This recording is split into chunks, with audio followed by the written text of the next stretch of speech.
a couple colleagues who've been helping me throughout this event and who are helping out today with some tech and just helping out to be here. We have our sustainability specialists, Eliza Brenman and Peter Barker, and our director, Meredith McDermott, is also on the call.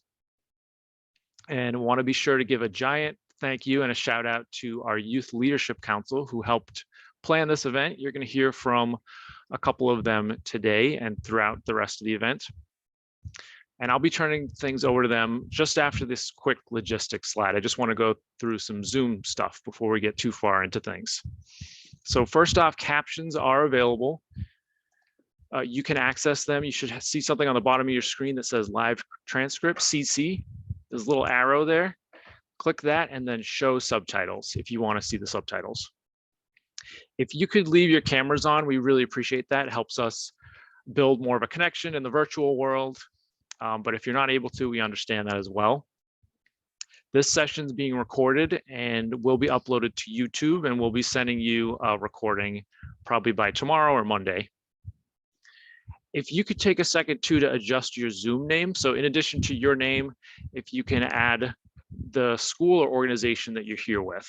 That again, just helps us know who's in the room. It helps us later too if some of you are going to be in breakout rooms a little later.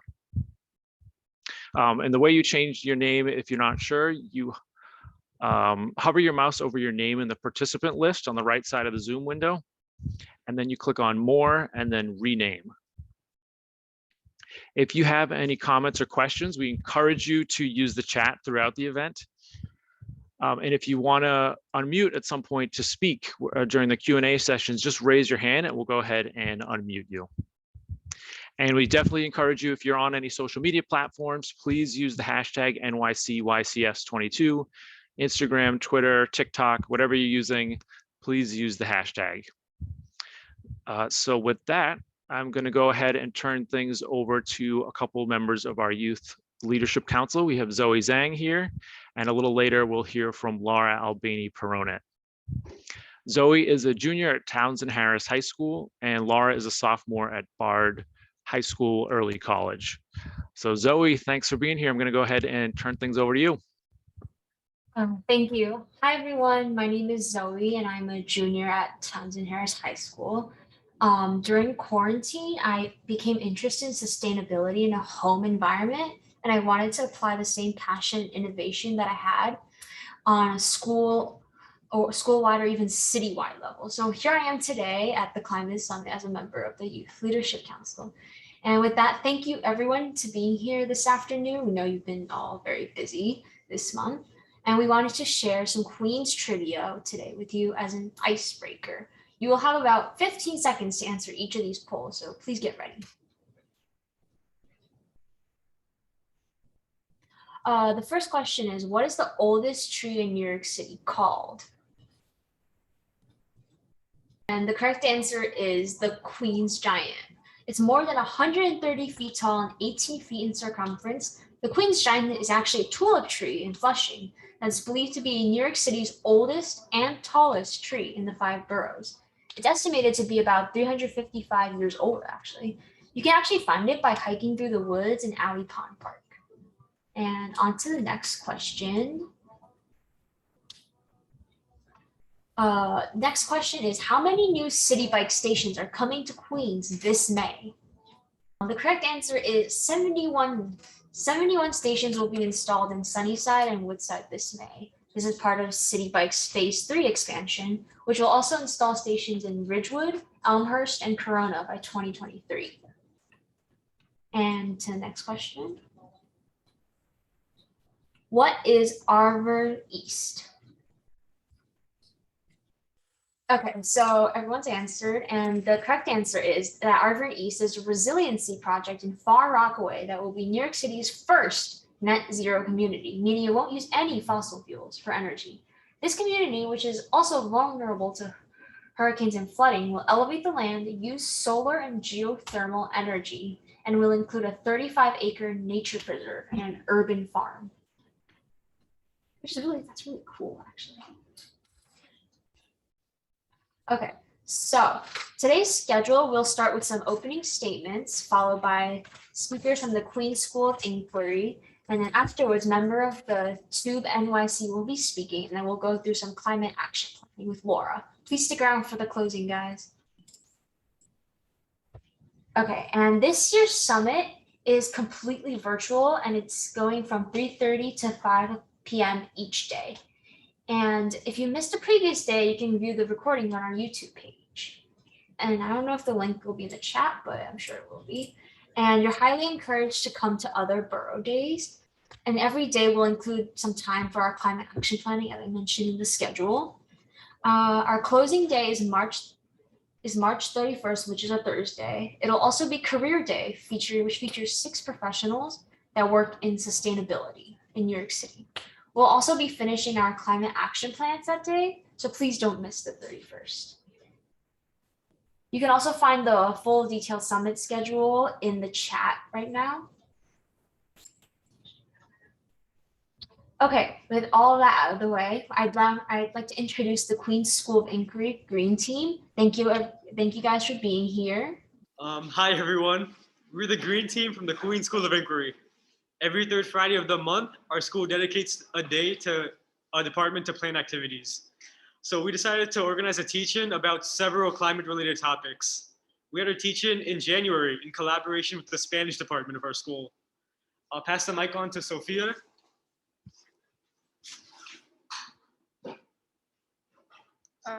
Hi everyone, my name is Sophia. We organized our teach-in. Okay, wait, hold on. We organized our teach-in using this Padlet that we will link in the chat so you can see it.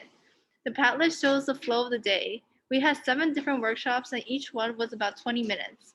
Now I'll pass the mic to Charlie who will talk about her topic.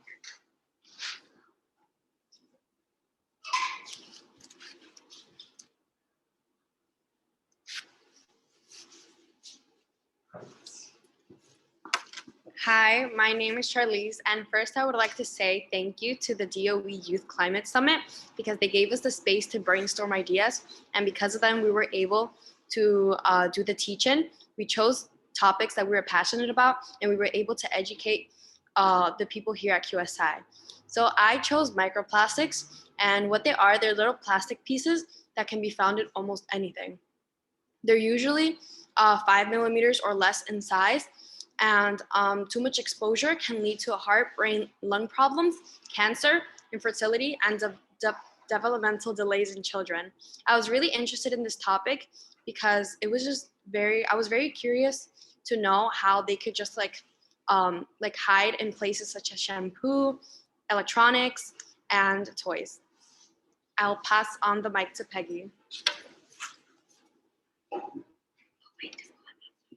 Hi, I'm Peggy. Hi, I'm Allison. Hi, I'm Tareem. Hi, I'm Leia. So our teach-in topic was about fast fashion. We had a passion for fashion, and as young teens, we saw how bad the fast fashion industry was getting. We wanted to learn more and share that knowledge with our school. The easiest way for us was to create a video using clips and photos. We talked about the problems with fast fashion, such as microfibers. We also wanted our voices to resonate with our peers, so we addressed the issues with our school's merchandise. Our school overproduced. On the slide, you can see some of the things they made. There are shirts, bottles, and even bags. Another thing we did was student interviews to put in the video. We didn't want our presentation to feel like a lecture, so it was important to have some of our classmates that aren't in the green team to speak on the issue as well. It definitely makes it more interesting if you make it more personal to your school, and it encourages uncomfortable conversations. Our video was about 13 minutes long, so we can't show all of it, but we have a 30-second clip of it. Pat, can you share the 30-second clip? Thank you.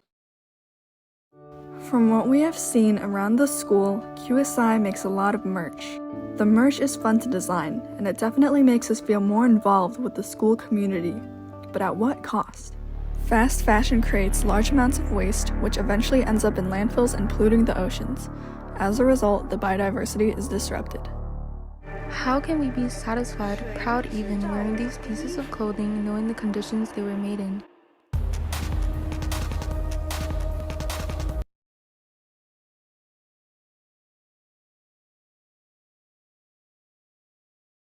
Now I will pass the mic to Erwin.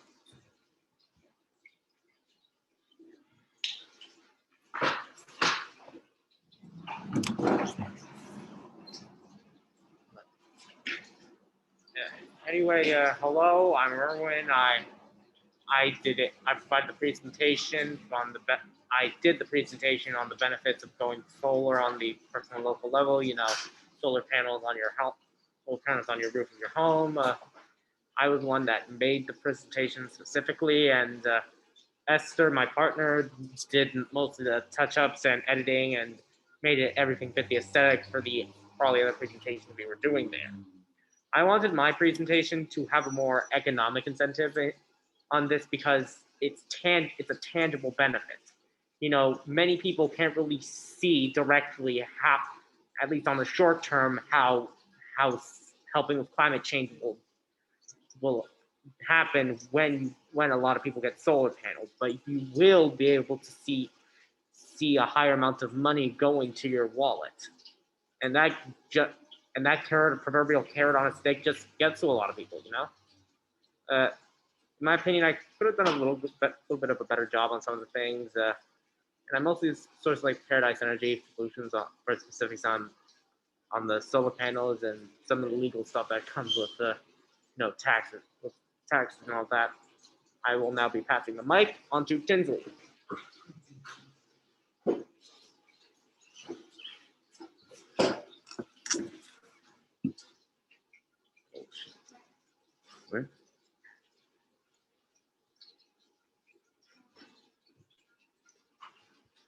Hello, everybody.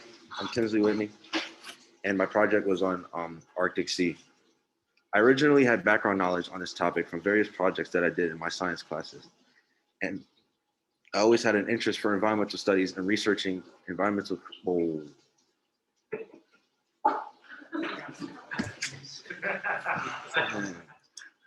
Already. Sorry. I always had an interest in environmental studies and researching environmental crises because it is something that our planet struggles with in current times. I wanted to create something that would resonate with the people of my school and spread awareness for a topic that is very important within environmental studies. Therefore, I created a presentation that explains what the melting of polar ice caps truly is and how it affects not only animals around us, but the world around us as well. Here's some useful information about my project.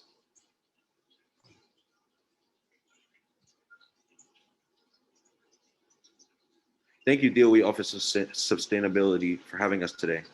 And a special shout out to Amina from Beacon High School, who was our facilitator. We hope you all gained some insight on our teaching. If anyone has any questions, you can unmute or put it in the chat.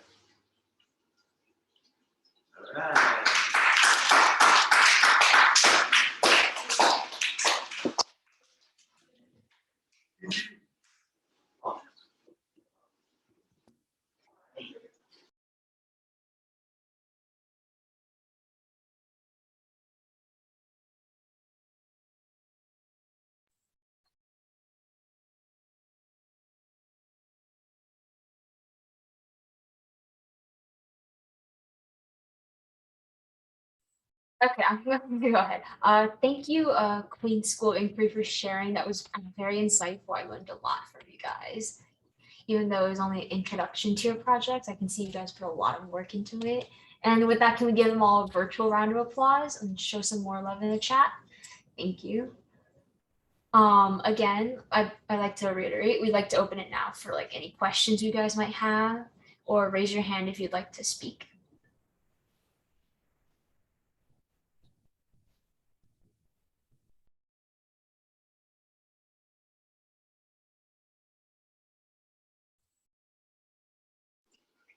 The way you can start go ahead. sorry. The way you can start your own teaching is by having a voice. We were the ones who presented the topic to our principal, and she coordinated the whole day out. So it's really just being passionate about it and working everything out with your principal. Hey, great. Thank you for that answer. I just have a quick follow-up question to that. Did you present it to your principal as a climate teach-in, or did you just present it as, we want to do something, we're not really sure what it's called, and that it wasn't specifically climate? How did you present that? No, we said it was about climate, but we said we all had our different topics. And the students could choose which topic they wanted to listen to.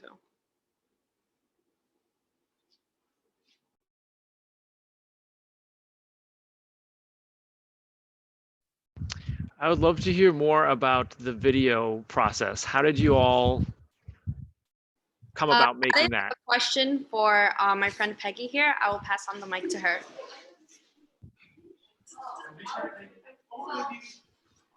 Hi, so me, Allison, Tareem, and Leia were all working on the topic of fast fashion. Allison was the one that got clips from like the internet and reliable sources and put them all together, where it gave me, Leia, Allison, and Tareem a voice to talk about microplastics and microfibers.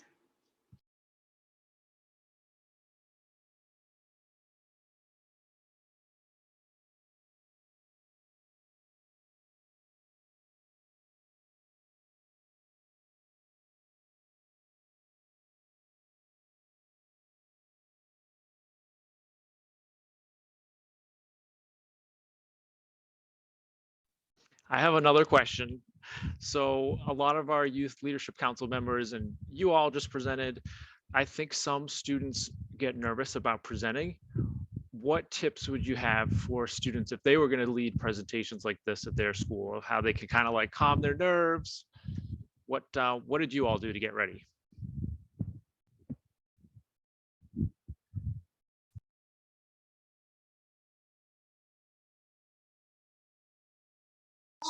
Well, one of the best ways to help with the problems that some people might have with presentation of stage fright is, have a script, know what you're going to say before you do it, and just do it a few times alone or with the group you're going to present with if you can. And in my opinion, the best way to just get over the fear, the potential anxiousness, is just do it. Just keep doing those presentations if you can, because eventually you'll just get used to it. Be yourself.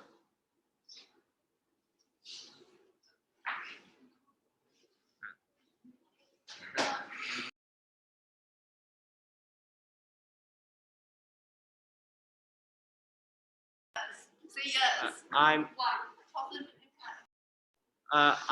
not really one to speak about that, so I'm passing.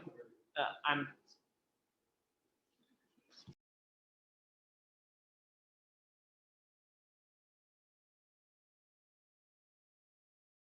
considering I'm mostly a loner, I'm passing the mic off to somebody who knows better. Okay, just so everybody else knows, I think this is in relation to a question in the chat. Have you seen a raise in interest in climate action from your school, friends, teachers, etc., after the teach-in? Yeah, after the teach-in, we would hear how the teachers would talk about our topics and how it was very informational. And we would just hear people talk about it in the hallway. So it definitely raised some interest, and it educated others as well.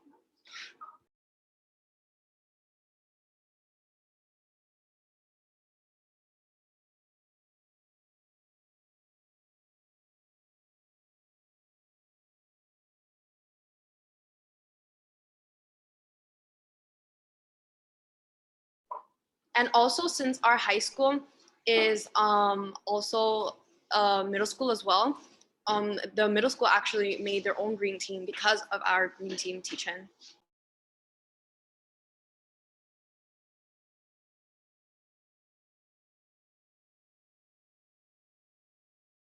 Yeah, this is an after-school club. We meet once a week, Wednesdays after school.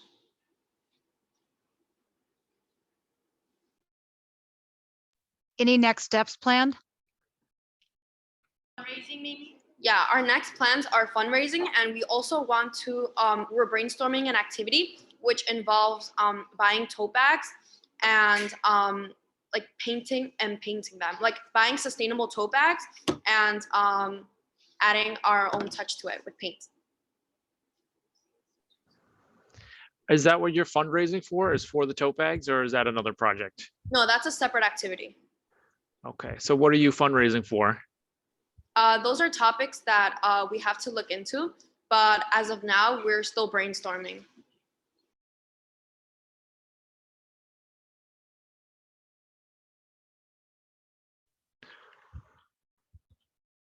All right, well, if there's any other questions, you can go ahead and put them in the chat or raise your hand. We'll give people another couple seconds if you do have anything.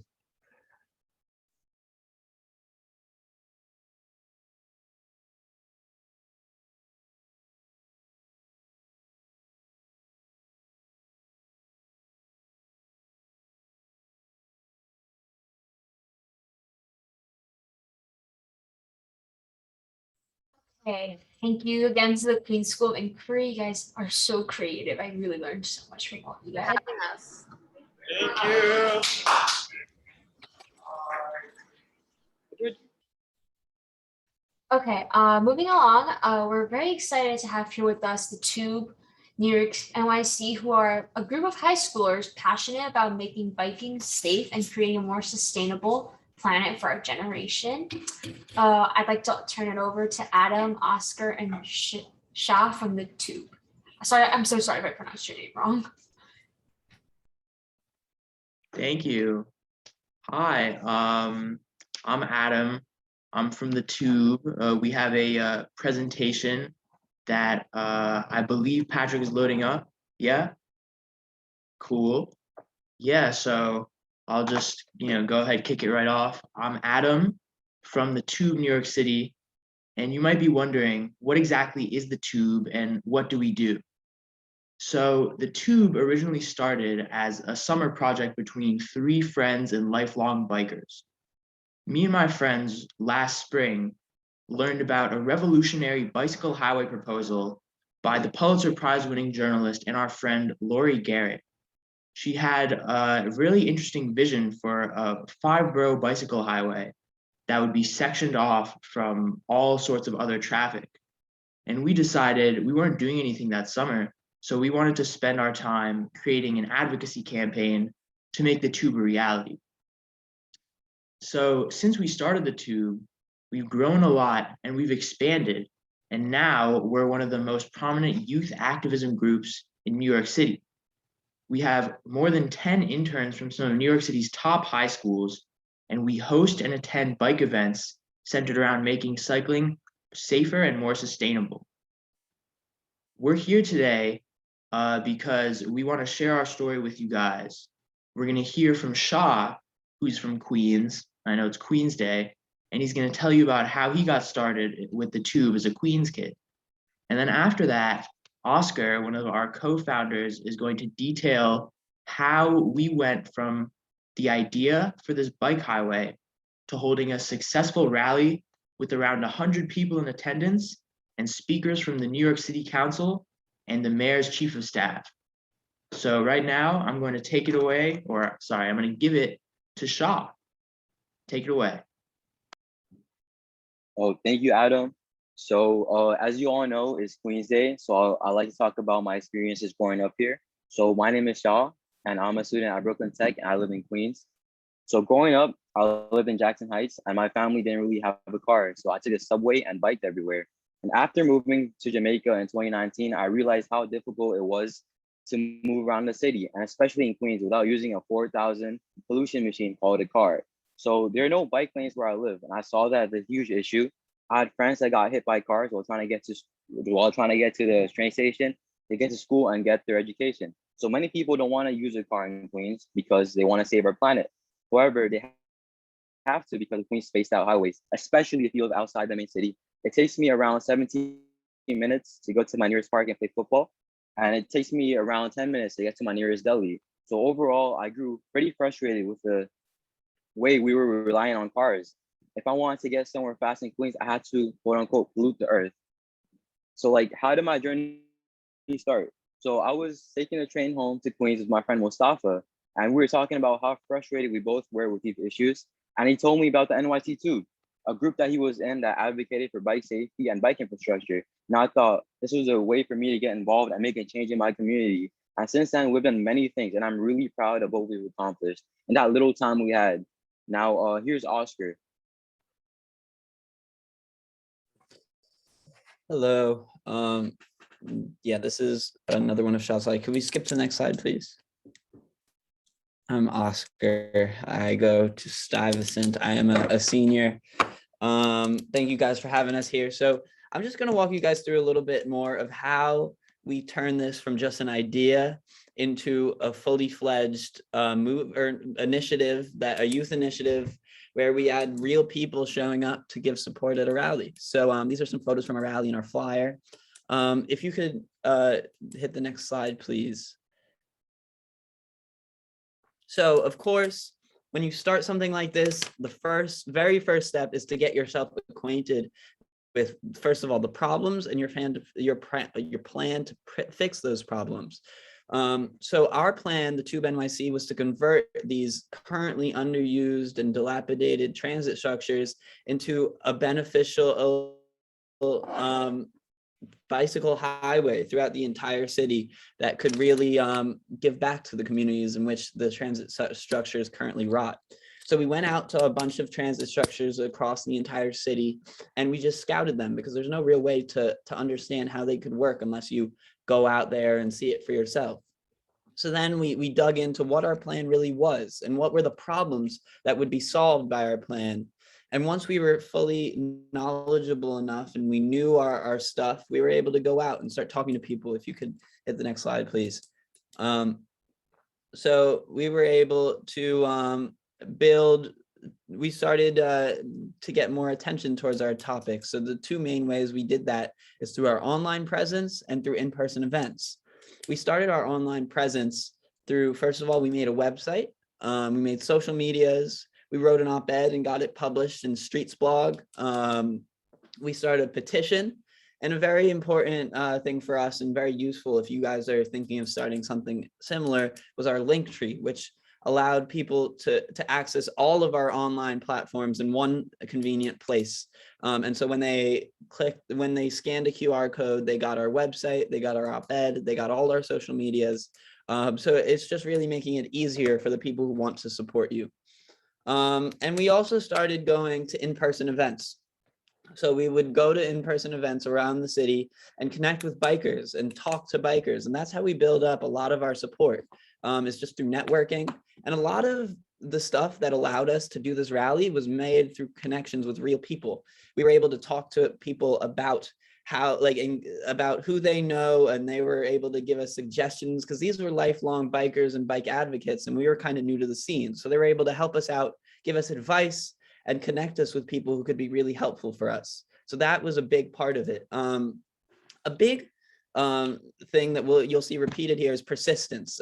It can be disheartening at times to do stuff like this, to talk to people. People will blow you off, but it's really worth it once you're able to start talking to the people who matter and you're able to have good conversations with the people who support your ideas. It's really it really feels great. So I think in the end, it's all worth it. If you could move to the next slide, please. We also made sure to outreach in connection. We need more people to know about our idea. To spread the word. We already had a good idea, solid foundations. And so now we needed people to know about us. So we did that in a lot of different ways. I'd say my main advice in this regard is just to be creative with how you outreach. So we did it in many ways possible. And we also cast a large net because, again, things don't work out. So we scoured the internet, finding reporters and politicians who dealt with like bike issues and climate change issues and making bikes safer in the city. So we know that this is on their topic and that they would be interested in an idea like this. And so we reached out to a lot of journalists and politicians, and I'd say of those, maybe 10% responded. But if you cast a large enough net, you'll be able to get a good amount of people that way. So we continued to reach out to bike advocates for advice, help, maybe speaking at our rally. And we continued to put up flyers night and day. I remember we went out at like 2 a.m. the night before our rally to put up more flyers, just so that people in the morning, if they saw it, they're like, wow, this is happening right now. Why don't we just go? So it's a lot of things like that. Another creative way we tried to outreach is by making these big signs. As you can see, our third co-founder that's not here today, he's holding up signs at the exit of Brooklyn Bridge. At the exit of the Manhattan Bridge bike lane, and at the Prospect Park bike lane exit at Grand Army Plaza. So that and then that way you're able to target bikers specifically, and sometimes people will stop and sometimes they'll ride by, but they'll say, I'm coming. And so it's great. And again, persistence is really important, because again, it can be disheartening. But once, if you keep trying, something will work out, I promise you. So it's very rewarding once it finally does.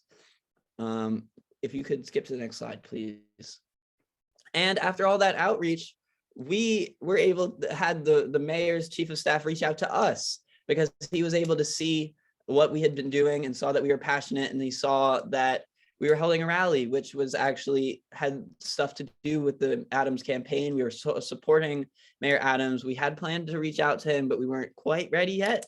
But he had seen us and reached out to us. So that's just like a little inspiration for you guys. If you keep doing it and keep at it, then people will see and people will reach out to you. And I was holding up signs and had people come up to us and say, are you those guys that I saw like on Instagram, or I saw on the posters or whatever? But it's people that when they see and recognize what you're doing, that's a really rewarding feeling.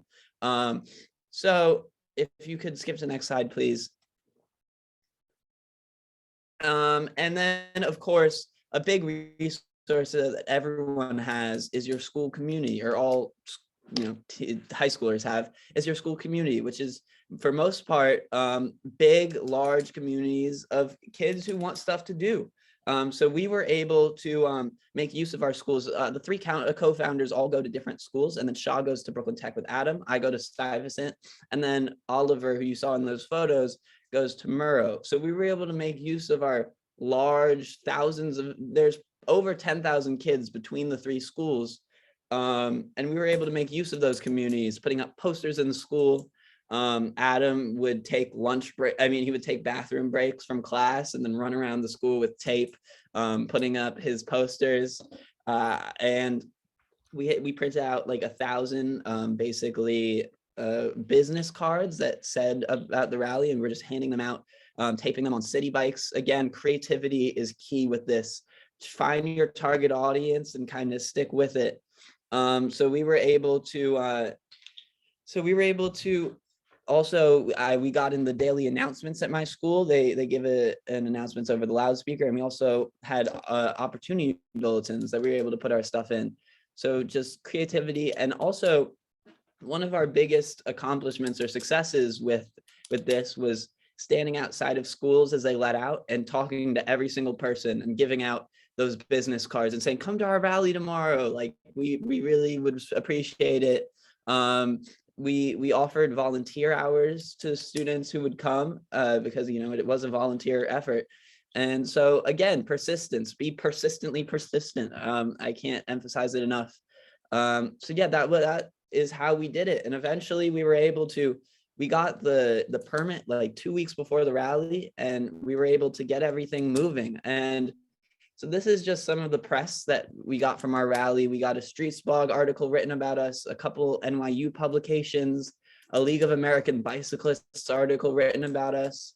And then here we have our op-ed that we wrote also in Streets blog, and some videos of our speeches. This is a screenshot from our website, which I think is pretty cool that we were able to make so much, so many headlines with our rally, and we're able to get people to really see what we were doing. So that was definitely felt very good to have people notice and recognize what we had been doing.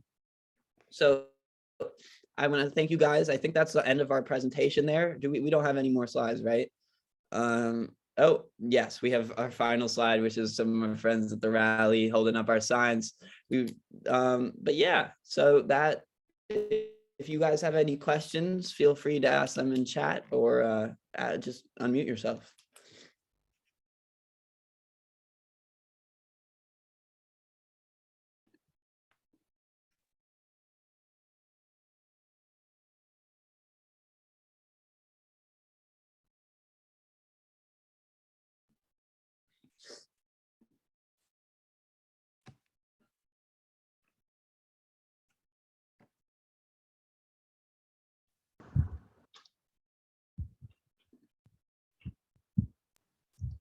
what is next in your plan for world domination through safe green infrastructure for bikes?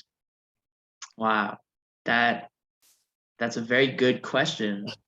World domination is it's maybe like number 5 on our to-do list.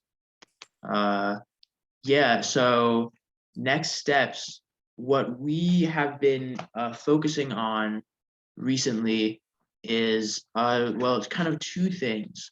So firstly, the New York Times has every year they have a youth op-ed contest, and they give a lot of press to the finalists. And we have been crafting an op-ed about raising the next generation on cycling. And it's about all the benefits of cycling and how we can work with, schools and city bike, for instance, to make sure that our next generation grows up to love biking. And then another thing we're doing is we are working on a survey where we're going to try to collect data from the masses of New York City cyclists and pedestrians. We worked on a survey where we were figuring out where the most precarious spots are in the city, but we eventually realized that that sort of thing had been done already. So what we're trying to do now is get an understanding of something that's pretty new in recent years, all of these electric vehicles that are on the streets of New York City, that delivery drivers and the like drive, and motorbikes, yes. What we're trying to get an understanding of is, do people see them in bike lanes, in the roads? Have they had close calls with them? And what we hope to do with this data is take it to our contact, Ryan Lynch, who was the Deputy Chief of Staff over at City Hall right now. So yeah, that's what we're working on next. And Oscar, do you want to get the next question? Yeah, if I could just add in on that, I think. Yeah, we've been we slowed a little bit after the rally just because we had college apps. We're all seniors. Yeah. So we're working on kind of diversifying, building our team up. We got a lot more organization. That action is on, but I will continue until someone says they can't hear me. I was also able to, through our contact at the Chief of Staff, Ryan Lynch, reaching out to us, he came and spoke at the rally, and he kind of saw what we put together in a few weeks. And through that connection, I was able to get an internship with the mayor's office. And I think we're going to try and continue our Tube doing activities. I'm going to try and hopefully interact with the mayor in whatever capacity I can. I'm not entirely sure how I will do that yet, but I think that is also going to be a part of it. I'm going to try and, because one of Eric Adams' things is the reason we organize this rally is because he said in his 100 Steps Forward plan was that he wanted to make a fully separated bike superhighway. These are his words, that are making use of underutilized transit structures. So that is kind of exactly on the nose of what we were doing, which we find out after we started it, months after. So that we want to kind of merge with the powers at play and kind of make something real out of it. Are there other questions? Okay, there is another question from the QSI Green Team. Yeah. Ooh, the Brooklyn Queens Interborough Express Rail project. Either of you want to take this? Okay. Well, Adam, you had the biggest impact at Tech, wouldn't you say? Oh yeah. Well, this is the how did the Tube impact your school and the students? I would say it kind of made them all aware of the problems that insufficient cycling infrastructure can present in our city, mainly because I was just going around and talking to everyone, and people were confused. They're like, what's the Tube? And I'm like, oh well, you know how you can get on a bike and you're at risk of, hitting a car, hitting a pedestrian, getting seriously injured. That's, a very real thing that the Tube is working to stop. And then what was really cool is they Thrown would over my hand before. Oh, wait, did I interrupt you saying something? I interrupted you. I was just saying, like, I have been thrown over my handlebars before on bike. It's not fun. So it's definitely a precarious city to be biking in.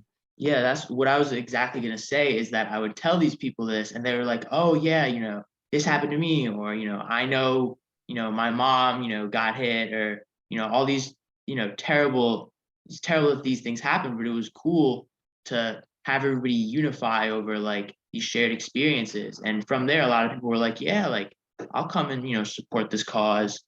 So yeah, that's how I guess made them more aware.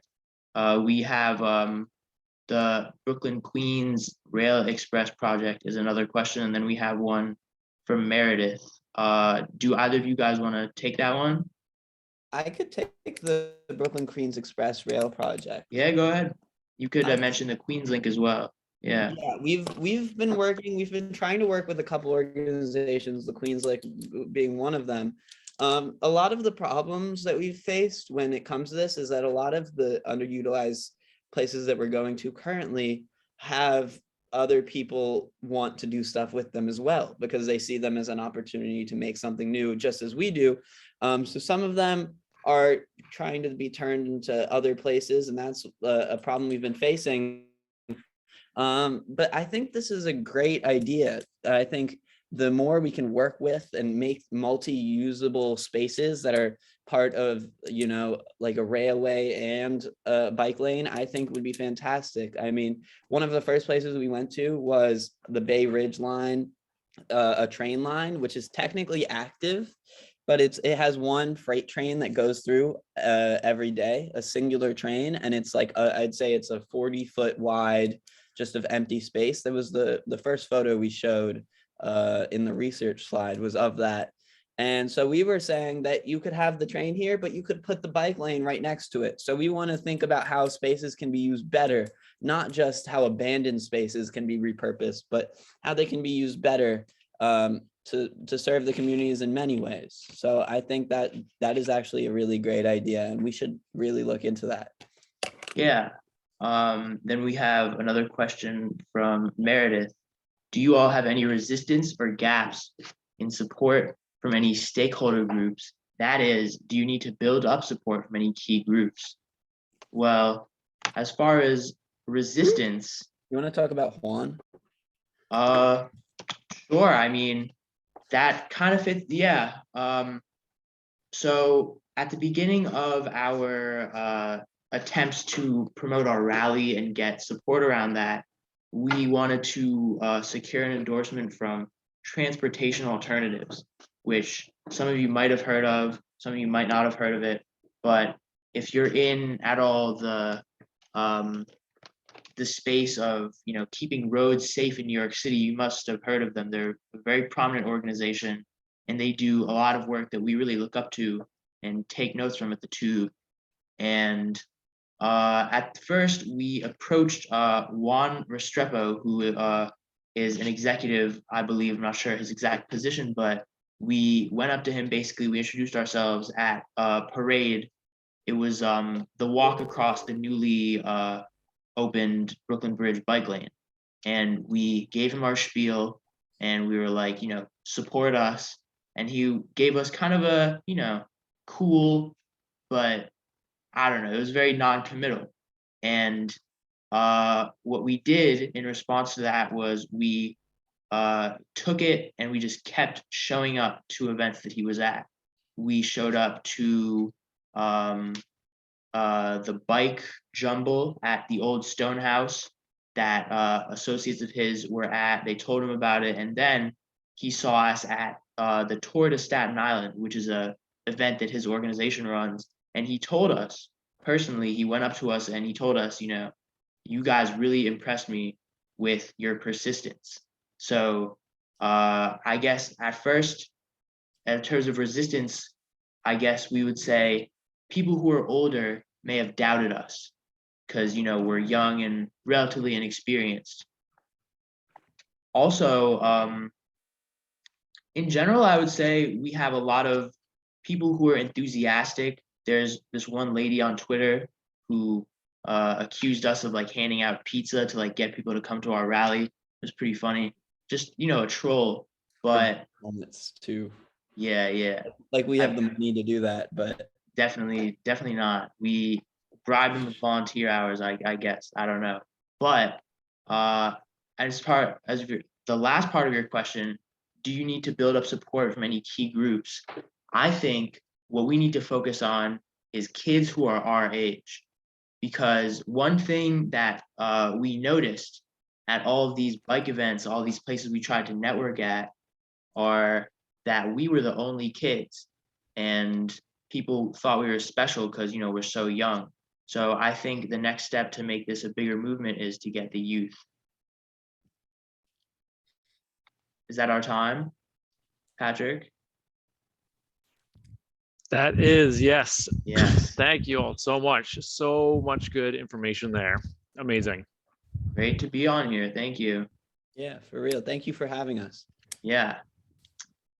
Again, you guys can contact us if you want to, do anything or, reach out. And it was great to be here and great to share our story with you guys. Yes, I'll put the email right here.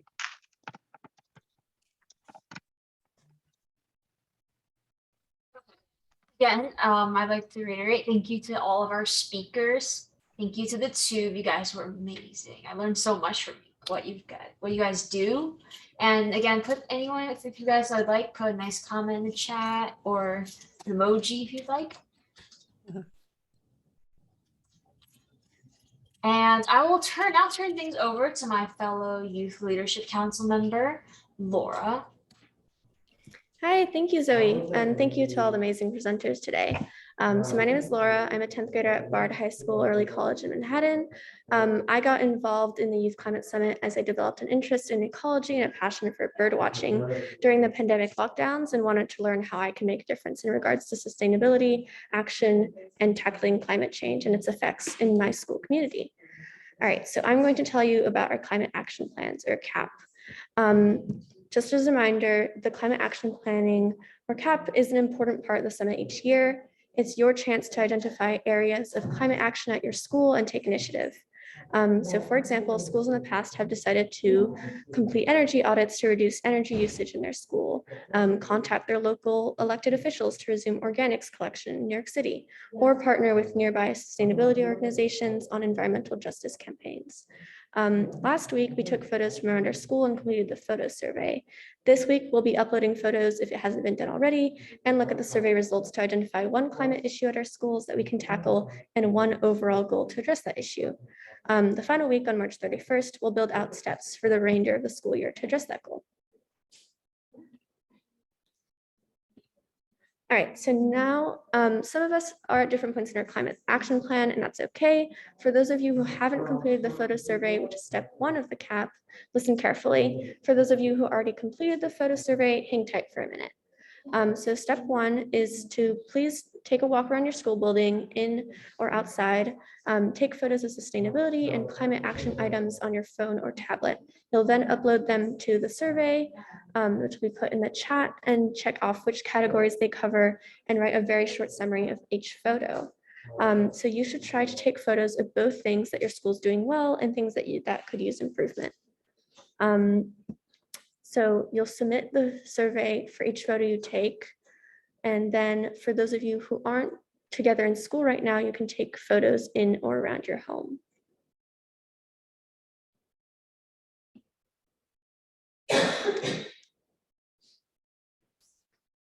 Okay, so if you're not at school right now, you can take photos around your neighborhood for now or in your home, but tomorrow please take photos in your school, both things that your school is doing well and things that could use improvement. And then once you've submitted the photos, you'll see a confirmation page. Just refresh the page or click where it says press here to start your next entry. You should try to submit at least 5 photos by tomorrow afternoon. And if you don't have a phone or device, you can pair up with someone who does. And then let us know if you're not sure about the categories meeting. You can always Google it. And again, the survey will be put into the chat for you to fill it out. And then, of course, you want to think beyond recycling. So, for example, you can ask yourself, what is your school's energy score? Is food being thrown away in the cafeteria? Or are there any trees or gardens by your school? Is there a city bike station by your school? Is it empty or full? So you can use these questions to take pictures about a variety of subjects regarding your school and sustainability. So take a second to do that now. And for those of you who have already completed the photo survey, now we're going to look at our photo survey results from week 1 of the climate action planning. So using a laptop or tablet, go to the website link you see on the screen or in the chat to see your survey entries and photos from week 1 of the summit. Please note that viewing the survey results won't work on your phone. So you need to use a laptop or a tablet for this. Alrighty, so Pat will share his screen. So on the landing page, if you scroll down, you'll see all the participating schools entries. It's really amazing how many photos you've all taken. They're just absolutely lovely. So in the chat, you can tell me what sort of photos do you see from other schools? If you take a short look.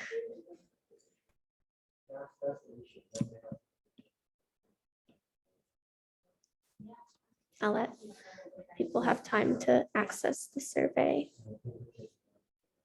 And just let me know kind of photos you see, what's the most common theme or type of photo that you're seeing.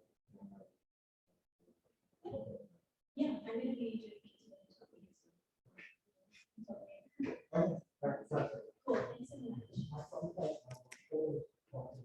right.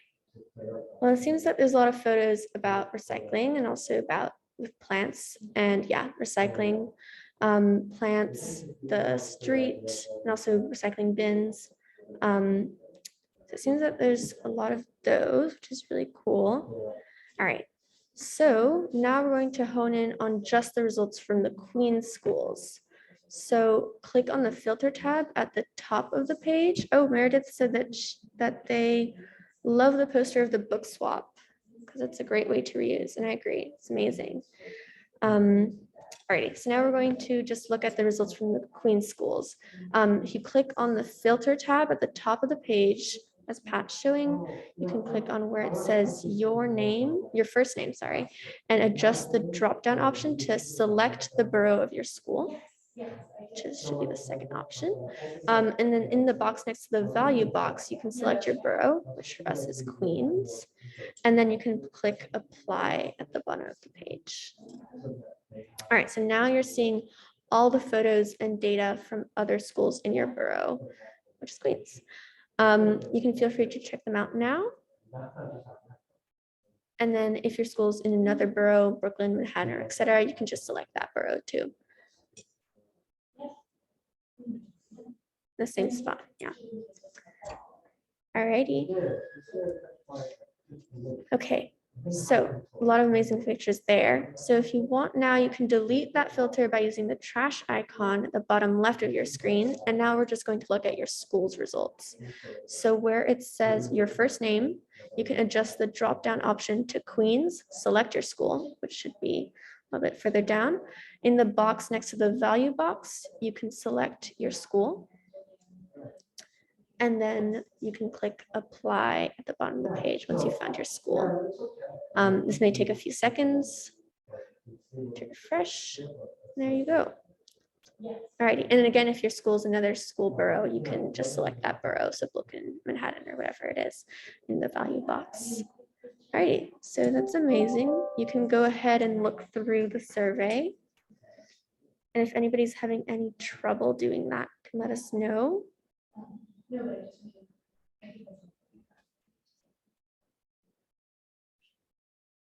So take a second to just look through the photos, and then we'll talk a little bit about the results.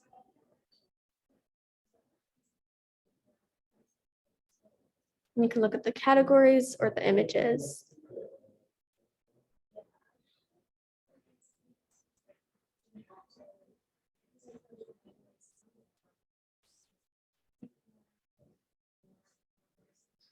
So are there any questions about navigating the survey results on the back end, Pat?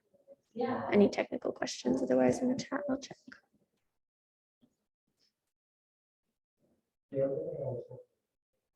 Alrighty, and as we wait, you feel free to take a quick look at the categories and images submitted to the survey for your school. Okay, so now we're going to look at some of the images and information. I'm going to ask you, what are the most common photo categories at your school? If you can't see any data for your school, you can just look at Queens in general. What are the most common photo categories? Just let us know in the chat.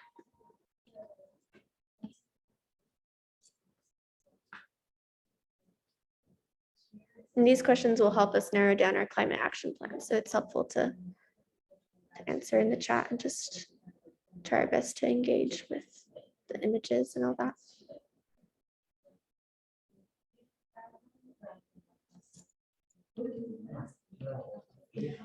It seems that there's a lot of education.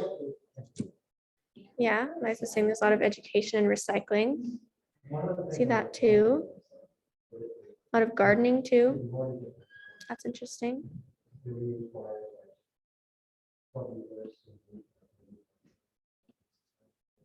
Alrighty.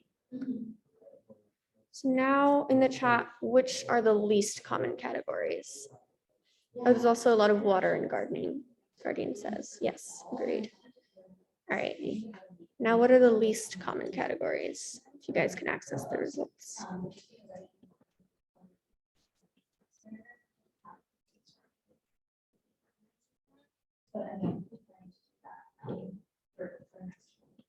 It seems that there's very little for Indigenous lands. Civic action as well, and transportation. Yeah, civic action, transportation. That's interesting.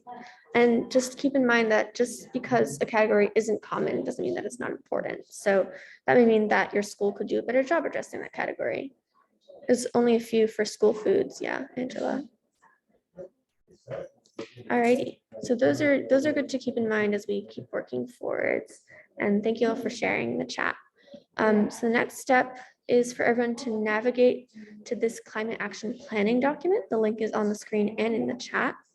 So you'll use this document to frame your conversation for this week and the final week of the summit.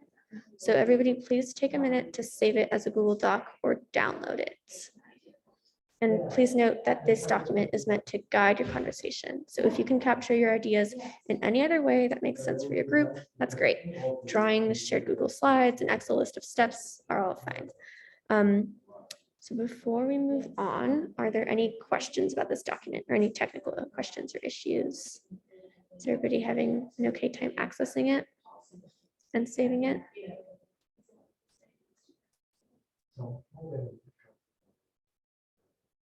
Are we good to move on?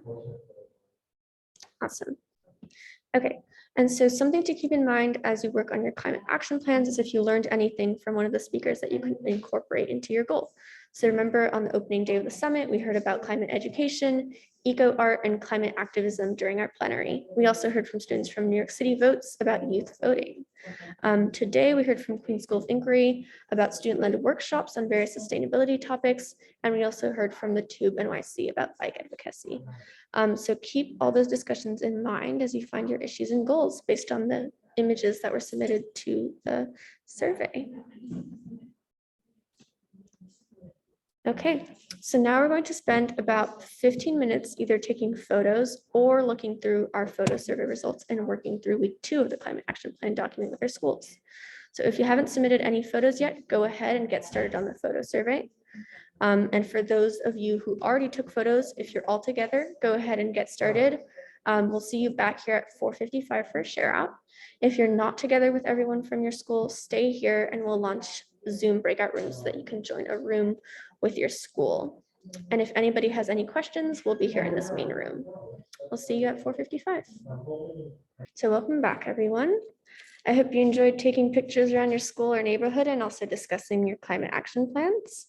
All right, so in the chat, please tell me which category or categories do you think is the most important to address for your school community?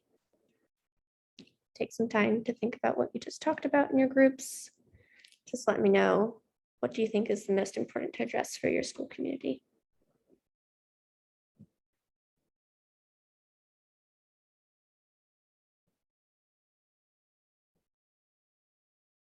And this can be based on the pictures you took, or some things that you saw in the survey, or just generally around your school. Okay, someone said environmental justice. Definitely agree. It's an important subject.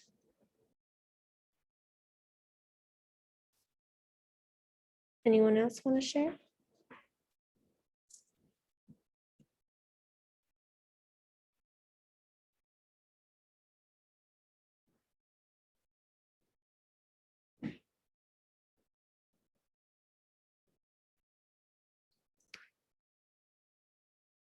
Alyssa said, I think just in general, environmental justice, waste, and indigenous lands. Yes, definitely agree. Felt like those were the categories that were lacking on the survey. So it's definitely important to tackle those. All right, there's nothing else. I think we'll move on to the second question. So what did you all decide on as an issue or goal at your school? Something that you guys want to work on, or even like a plan to start working on it? Anything that you guys just discussed? Civic action, Ferdine. And for this, you can unmute, you can share in the chat. You can raise your hand if you'd like to talk and we'll unmute you. Aaron said, we would like to create a poster about the meaning of Maspeth. Alyssa said, we wanted to create a sign about our name and where it comes from because it's indigenous. So same thing as Mr. Bell. Okay, that's amazing. Yes, should definitely do that. I think it's good to be aware of where we come from and also just the land that we're using. It's definitely a good idea. And raise awareness about it. If you guys want to unmute and share, you can definitely do that. Angela said, reducing waste, for example, materials or paper. Yes, that's an amazing idea. You can make a video about it and share it to your school. A lot of things to do with that, yeah.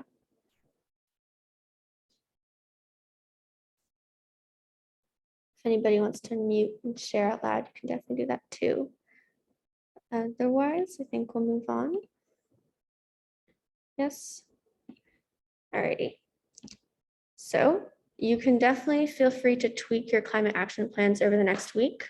And then make sure to be back for the closing day of the summit next Thursday, March 31st.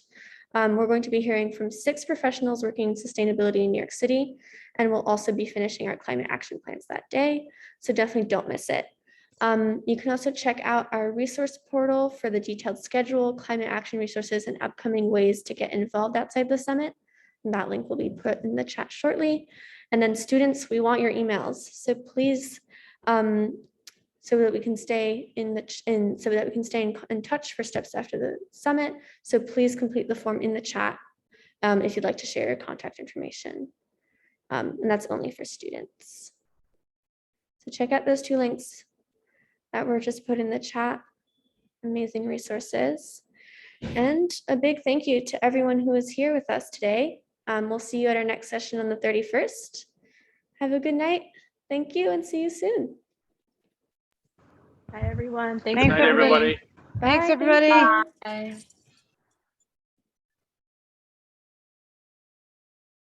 Thanks again. See you soon.